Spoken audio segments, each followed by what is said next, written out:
এক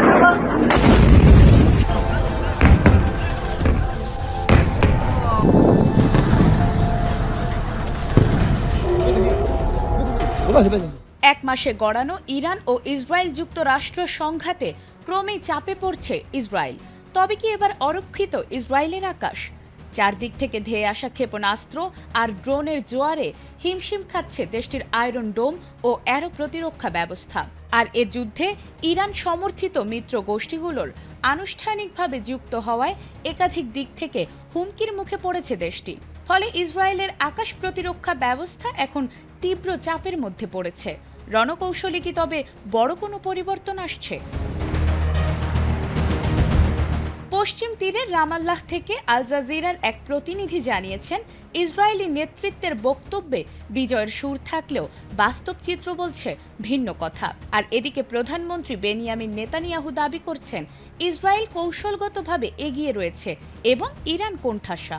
তবে বিরোধী দলগুলো বলছে, এই যুদ্ধ থেকে বের হওয়ার কোনো স্পষ্ট পরিকল্পনা সরকারের নেই। যুদ্ধের এক মাস পরও ইসরায়েল ইরানের ক্ষেপণাস্ত্র ও ড্রোন হামলার মুখে রয়েছে। আর এতে ইসরায়েলের ইতোমধ্যে নাজেহাল অবস্থা।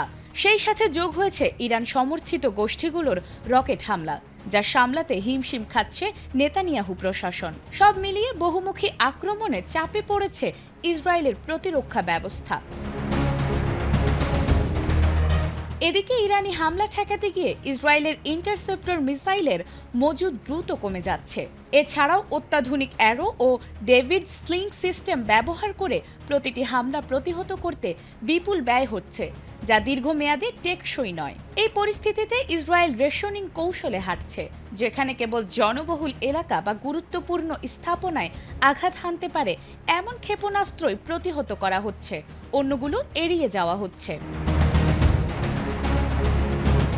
এ পরিস্থিতি মোকাবেলায় যুক্তরাষ্ট্রের সহায়তার দিকে তাকিয়ে আছে তেল আবিব। ওয়াশিংটন ইতোমধ্যে থার্ড প্রতিরক্ষা ব্যবস্থা মোতায়েন ও অতিরিক্ত সহায়তার উদ্যোগ নিয়েছে। তবে একই সময় ইউক্রেন ও মধ্যপ্রাচ্যে সহায়তা দিতে গিয়ে যুক্তরাষ্ট্রের মজুদেও চাপ তৈরি হচ্ছে। বিশ্লেষকদের মতে, চলমান এই চাপ অব্যাহত থাকলে ইসরায়েলের প্রতিরক্ষা ব্যবস্থায় বড় ধরনের ফাটল দেখা দিতে পারে, যা দেশটির নিরাপত্তার জন্য গুরুতর ঝুঁকি তৈরি করবে।